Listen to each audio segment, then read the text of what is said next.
दोस्तों नमस्कार, मेरा नाम सोपाल सिंह राठौड़ और मेरे YouTube चैनल पे आप सभी का हार्दिक स्वागत करता हूं।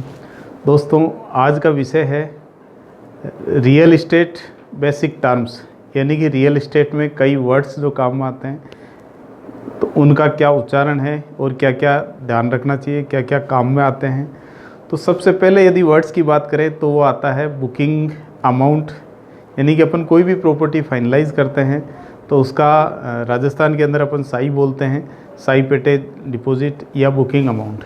तो बुकिंग अमाउंट क्या होना चाहिए या स्टार्टिंग में आपको कितना पेमेंट देना चाहिए। यदि शुरुआत की बात करें तो 10% के आसपास का बुकिंग अमाउंट सभी जगह फिक्स रहता है। और ये जो बुकिंग अमाउंट आप जो देते हैं वो हमेशा चेक से दे या ऑनलाइन ट्रांसफ़र करें, नगद नहीं दे, क्योंकि नगद देते हैं वो कई बार चला जाता है। इसके बाद यदि अपन कुछ चीज़ों की बात करें तो जैसे आता है स्क्वायर फीट या फिट, जो भी अपन प्रॉपर्टी लेते हैं वो चाहे प्लॉट हो चाहे आपका फ्लैट हो, कुछ भी ले रहे हैं तो उसका नाप आता है वो फिट्स में आता है। और इसके बाद यदि स्क्वायर यार्ड या गज की बात करें तो एक गज में 9 स्क्वायर फीट होते हैं, 3 बाई 3 का एक गज होता है। और उसके बाद कई जगह ये मीटर्स में आते हैं, तो स्क्वायर मीटर में और मीटर को गज में करने के लिए इसके लिए मैंने पहले एक वीडियो डाल रखा है, उसमें इन चीज़ों को आप पूरा डिफाइन कर सकते हैं, पूरा देख सकते हैं, चेक कर सकते हैं। इसके अलावा यदि बात करें तो कोई यदि अपन प्रॉपर्टी ले रहे हैं तो उसमें फ्लैट ले रहे हैं जैसे, तो फ्लैट के अंदर 3 वर्ड ज़्यादा यूज़ होता है, जैसे कारपेट एरिया। कारपेट एरिया और इनके बारे में भी मैंने एक वीडियो बना के डाला, उसको पूरा देख सकते हैं। लेकिन तो मोटा मोटी इनकी बात करें तो कारपेट एरिया का मतलब हो गया जो आपने घर खरीदा है उसमें कोई कारपेट बिछाए तो वो कितना बिछता है उस एरिया को कारपेट एरिया बोलते हैं। उसके अंदर दीवारें कैलकुलेट नहीं होती है और जो उस बिल्डिंग के अंदर बाकी जो फैसिलिटीज़ एरिया होता है वो उसमें कैलकुलेट नहीं होता। बिल्टअप एरिया के अंदर आपका जो फ्लैट है उसका टोटल नाप आ जाता है, उसमें दीवारें शामिल हो जाती है।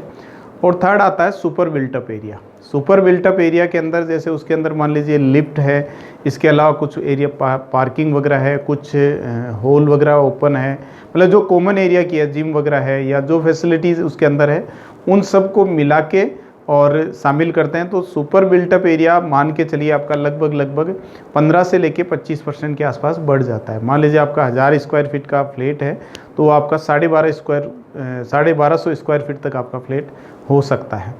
अब इसके बाद में आता है एक चीज़ डेवलपमेंट अथॉरिटी। हर सिटी में यदि अपन कोई प्लॉट खरीदते हैं, फ्लैट खरीदते हैं या कोई अपन विला खरीदते हैं, मकान खरीदते हैं तो हर शहर की एक डेवलपमेंट अथॉरिटी होती है, यानी कि विकास प्राधिकरण। उससे अप्रूव्ड अपने को प्रॉपर्टी लेनी चाहिए। यदि जयपुर की बात करें तो यहाँ जयपुर विकास प्राधिकरण है, जोधपुर में जोधपुर विकास प्राधिकरण है, दिल्ली में दिल्ली विकास प्राधिकरण है, अजमेर में अजमेर विकास प्राधिकरण है। ऐसे हर जगह एक डेवलपमेंट अथॉरिटी होता है जो उस ज़मीनों को या उनको मतलब रेगुलाइज करते हैं या उनको आवासीय में कन्वर्ट करके डेवलप करके मतलब उनको कन्वर्ट करके देते हैं। तो उससे अप्रूव्ड होना बहुत ज़रूरी होता है। इसके अलावा रेरा का भी नाम आता है, आपने नाम सुना होगा कई जगह। तो आज के टाइम में कोई भी प्रोजेक्ट आ रहा है तो रेरा अप्रूव्ड होना चाहिए। कई लोग क्या इसमें गली निकाल लेते हैं, रेरा और जेडीए नहीं कराते हैं, उसमें भी कई चीज़ों का ऑप्शन निकाल लेते हैं। तो उन चीज़ों का हमेशा ध्यान रखें। जेडीए और रेरा हर जगह आपको प्रॉपर्टी मिलेगा। इसके बाद यदि अपन बात करें तो सब रजिस्ट्रार ऑफिस, ये भी आपने सुना होगा, क्योंकि जहाँ भी आप प्रॉपर्टी लेते हैं उस प्रॉपर्टी को गवर्नमेंट ऑफिस में कहीं रजिस्टर्ड करवाना होता है तो वो होता है सब रजिस्ट्रार ऑफिस। मतलब आपकी प्रॉपर्टी वैलिड या फाइनलाइज सब रजिस्ट्रार ऑफिस से ही होती है। और सब रजिस्ट्रार ऑफिस के बाद में वहाँ एक आता है स्टैम्प ड्यूटी या जो चार्जेज लगते हैं वो आपकी एक वर्ड और आता है स्टैम्प ड्यूटी के पहले यदि अपन बात करें तो जिसको बोलते हैं सर्किल रेट या डीएलसी रेट। वो हर स्टेट वाइज अलग अलग वेरिएशन करती है।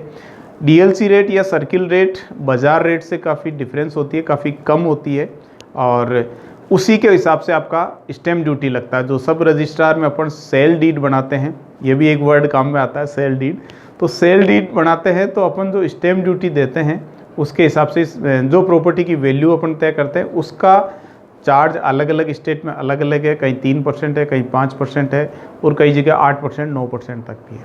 इसमें स्टैम्प ड्यूटी के अंदर कुछ महिलाओं के लिए अलग अलग स्टेट में लगभग 1% के आसपास छूट मिलती है, तो वो फ़ायदा मिलता है। लेकिन कई जगह आप कोई प्रॉपर्टी डायरेक्ट डेवलपमेंट अथॉरिटी से ले रहे हैं, डायरेक्ट आपका डेवलपमेंट अथॉरिटी से अलॉटमेंट लेटर निकल रहा है, तो वहाँ स्टैम्प ड्यूटी नाम मात्र की लगती है। केवल उस पट्टे को रजिस्टर्ड कराते हैं तो वो नाम मात्र के पैसे लगते हैं, तो उसमें महिला या पुरुष इसमें कोई फ़ायदा ज़्यादा नहीं मिलता है।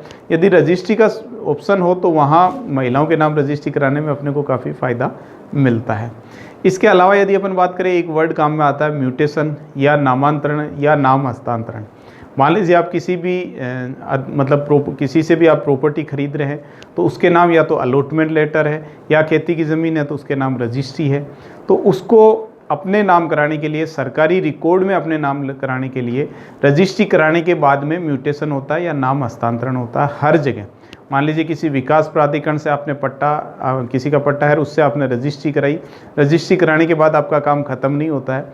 रजिस्ट्री कराने के बाद उसका नामांतरण करवाना होता है, नाम हस्तांतरण कराना होता है, म्यूटेशन करवाना होता है। ये सेम है, सारे वर्ड अलग अलग है, बाकी चीज़ सारी एक है। मतलब आपका सरकारी रिकॉर्ड में आपका नाम चढ़े उसको म्यूटेशन बोलते हैं। इसके अलावा कई जगह आपने कैपिटल टैक्स की बात भी सुनी होगी, क्योंकि कोई भी प्रॉपर्टी बेचते हैं, यदि अपन लॉन्ग टर्म या शॉर्ट टर्म में बेचते हैं तो उस पर एक टैक्स लगता है।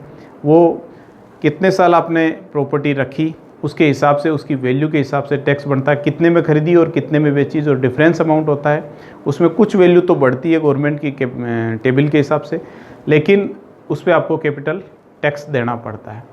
इसके अलावा एक पावर ऑफ अटॉर्नी का भी आपने एक ऑप्शन वर्ड सुना होगा, जो टर्म्स के अंदर आता है। रियल एस्टेट टर्म्स की अपन बात करें, power of attorney. Power of attorney के अंदर आप अपने परिवार के सदस्यों को या किसी जानकार को आप उसमें कुछ चीज़ों के लिए पावर ऑफ अटॉर्नी दे सकते हैं। सारी चीज़ मतलब सेल के लिए भी दे सकते हैं, लेकिन कई बार क्या होता है, कई लोग बाहर रहते हैं और रहते हैं, तो उनमें पावर ऑफ अटॉर्नी के थ्रू आप अपना अलॉटमेंट लेटर निकलवा सकते हैं, अलॉटमेंट लेटर को रजिस्टर्ड करवा सकते हैं, और ये छोटे मोटे जो चीज़ें हैं वो आप इनके थ्रू करवा सकते हैं। तो अपन ये बात करें तो ये करीब 17-18 वर्ड्स है या टर्म्स हैं, जिनको वर्ड्स या टर्म्स कुछ भी बोल सकते हैं, जो अपने डेली यूज़ होते हैं। इनके बारे में अपने को जानना ज़रूरी होता है, देखना ज़रूरी होता है। कई बार क्या होता है कि वर्ड्स के बारे में अपने को पता ही नहीं रहता। कई लोगों के मेरे पास क्वेश्चन आते हैं कि म्यूटेशन क्या होता है, या कोई ज़मीन 90A 90B हो गई तो उसमें भी कई पूछते हैं कि इनमें क्या फ़र्क है। तो ये सारी चीज़ें अपने को जानना ज़रूरी होता है दोस्तों, क्योंकि ये वर्ड्स अपने रियल एस्टेट में, यदि अपन कहीं भी प्रॉपर्टी प्लॉट या फ्लैट या मकान कहीं भी परचेज़ कर रहे हैं तो ये वर्ड्स अपने काम में आते हैं। दोस्तों, आपने ये मेरा वीडियो देखा, इसके लिए आपका बहुत बहुत धन्यवाद। दोस्तों, आप इसी तरह से समय बनाए रखें, वीडियो को शेयर करना नहीं भूलें, क्योंकि शेयर वही करते हैं जो लोगों की केयर करते हैं। सेकंड चीज़, शेयर करने से किसी न किसी आदमी का भला ज़रूर होता है। तो दोस्तों, शेयर ज़रूर करें, और आप हमेशा स्वस्थ रहें, आप व्यस्त रहें और आप मस्त रहें।